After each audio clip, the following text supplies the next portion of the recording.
If you're thinking about moving to Halifax, here's the truth that nobody tells you about. Choosing the wrong neighborhood here can cost you thousands of dollars a year and add 45 minutes to your daily commute and completely change your experience of living in Halifax and the HRM. So before you even think about signing a lease or flying in for showings, we're going to be breaking down the real cost of living and the massive difference between some of the neighborhoods here in Halifax and HRM that almost every relocator misses or overlooks. Hi everyone, I'm Logan Tomczyk, your real-life realtor here in Halifax.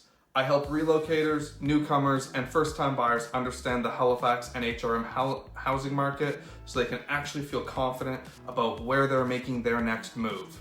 That way, no one has to guess or take a leap of faith when making the decision of buying a home. Today, we're diving deep into the real Halifax, the neighborhoods, the community patterns, and what life actually costs here.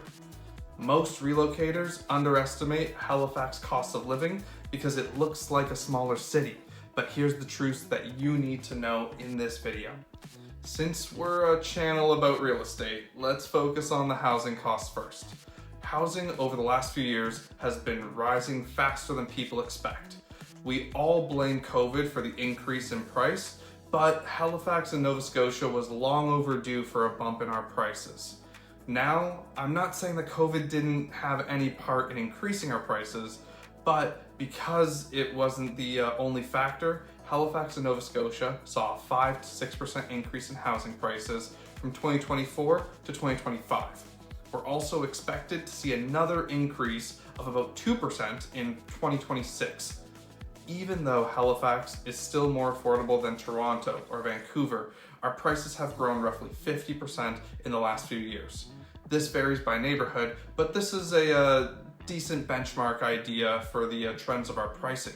It has slowed down, but yes, we're still in a seller's market.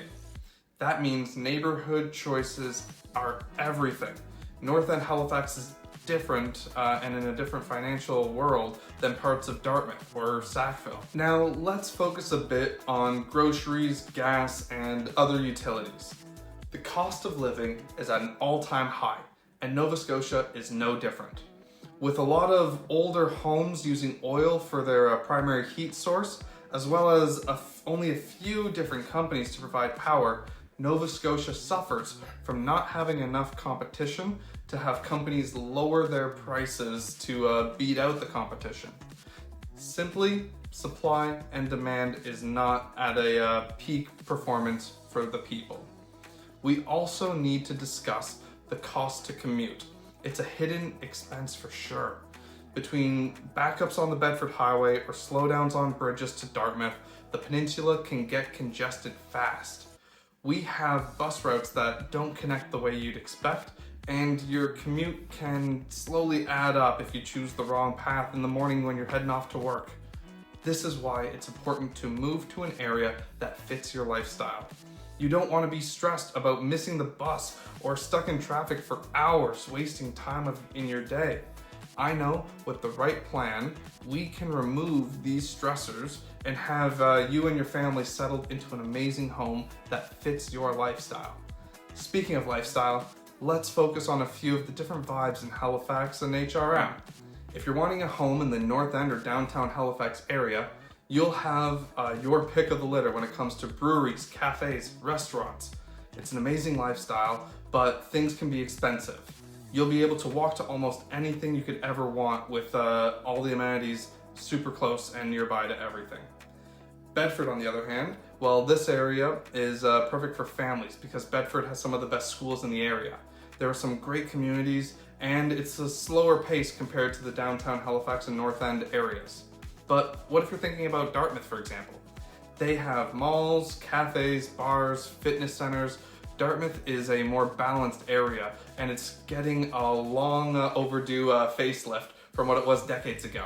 The average price of a home is noticeably lower than that of Halifax or Bedford, and it could be a great environment for that first-time home buyer to get out of the rental market and into something that they can call their own.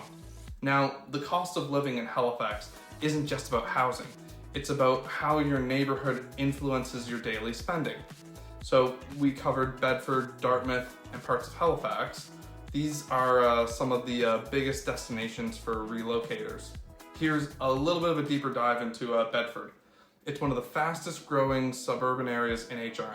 People move here because they want space, quiet streets, parks, and strong schools without being too far from Halifax. For relocators, here are some of the pros. You get newer homes with modern layouts. They have large townhouses and detached homes as well, where most have pretty good sized yards, and it has great access to the highway for commuting. With pros though, there's always cons, and here are some of the cons in Bedford. The morning traffic towards the Halifax Peninsula can be rough. Some communities are very car dependent, as well as home prices aren't cheap out there anymore. Bedford is perfect if you want space, stability, family-friendly living, and you don't mind driving. When we focus on Dartmouth, I think it's one of the most underrated regions in all of HRM. This is the big surprise for relocators, where Dartmouth offers more variety and value than people expect. Here are some of the pros that you should expect to experience in Dartmouth. It's walkable. It has a vibrant downtown area. There's loads of lakes, trails, and parks everywhere. The bridge and ferry terminals are great ways to commute from Dartmouth to Halifax. And the affordability is noticeably lower compared to Halifax and Bedford. The community feel has a good presence, and again, the ferry is one of the best commutes in all of HRM. Some of the downsides though, again, talking about the bridge, during those rush hour moments, the traffic can be almost at a standstill. Some neighborhoods are lower quality than others, and the price of those homes are reflecting on the quality of the homes. Dartmouth is perfect if you want more space for your budget and a real community feeling. If you don't mind the bridge routine, there shouldn't be a problem. But finally, let's focus on the Halifax side of things. In the North End, it's trendy, walkable, high demand. There's a different lifestyle where you feel like you're in the spotlight, and you get to see lots of cafes, breweries, local shops, a mix of historic character homes and heritage sites, while you also get to see the new developments popping up almost every day at the rate that it's going. The real features for me that stand out in the North End and Halifax is just the walkability of it. This commute time saves you so much every single day because you don't need a car. You can just walk down the road and you're already at work. So the con of this is that you pay for these types of breaks, where housing pricing here is the highest out of all three of these different types of community. The North End is the perfect fit if you want an urban lifestyle and can handle the premium price tag of that downtown living, where downtown is great if you truly want to experience that fits that city living lifestyle. So here's what relocators always almost misjudge. A neighborhood that looks close by on Google Maps can take you 30 minutes to an hour in rush hour. The bridges from Dartmouth to Halifax can cause bottlenecks. And yes, it has gotten a little bit better since the city removed the tolls, but it still affects daily life in a negative way with these delays. Public transit is improving, but it's still limited in certain areas.